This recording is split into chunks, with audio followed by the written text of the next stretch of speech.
مسلم league نون کے رہنماؤں جان کمال، جعفر مندخیل، سردار عبد الرحمان کیتران اور دیگر نے کوئٹہ پریس کلب میں پریس کانفرنس کی۔ پریس کانفرنس میں سابق وزیر اعلیٰ بلوچستان کا کہنا تھا کہ موجودہ الیکشن میں تمام جماعتوں کو نمائندگی ملی ہے۔ 2018 کے انتخابات میں نون لیگ سمیت دیگر جماعتیں الیکشن سے باہر تھیں۔ ماضی کے انتخابات پر کسی جماعت نے سڑکیں بند کر کے احتجاج نہیں کیا۔ بلوچستان کی تمام جماعتیں پارلیمنٹ میں ایک جگہ ہیں۔ بی این پی، این پی اور بی این پی سمیت تمام جماعتوں کی نمائندگی ہے۔ عوام نے شعور کا مظاہرہ کیا، حالات کے خراب ہونے کے باوجود ووٹ دینے نکلے۔ تمام جماعتیں حکومت بنانے کی کوشش میں ہیں۔ جان کمال کا یہ بھی کہنا تھا کہ نون لیگ بھی حکومت بنانے کے لیے کوشش کر رہی ہے۔ ہمیں تمام چیزوں سے نکل کر صوبے اور عوام کی بہتری کے لیے سوچنا ہوگا۔ ہم ورکرز اور ووٹرز کے شکر گزار ہیں جنہوں نے ہمیں کامیاب کیا۔ جس جماعت کے پاس اکثریت ہوگی اس کی حکومت ہوگی۔ سابق وزیر اعلیٰ بلوچستان کا مزید کہنا تھا کہ میں قومی اور صوبائی اسمبلی کی سیٹ پر مسلم لیگ نون کے ٹکٹ پر ہوں۔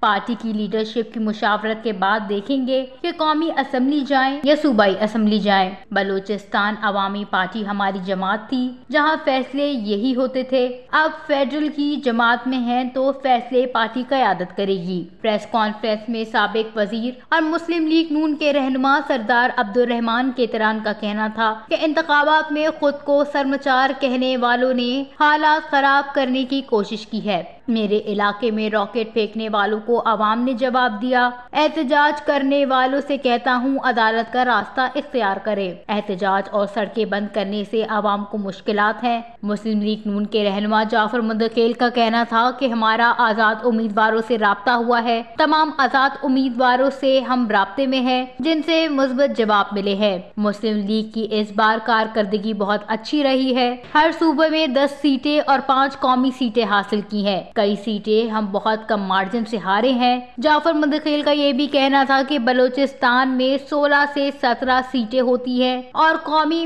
5 سے 6 ہوتی ہیں۔ امید ہے کہ کولو کے الیکشن میں ہم 1 سیٹ مزید جیت جائیں گے۔ وفاق میں مسلم لیگ نون کی حکومت ہوگی۔ وش نیوز، کوئٹہ، بلوچستان۔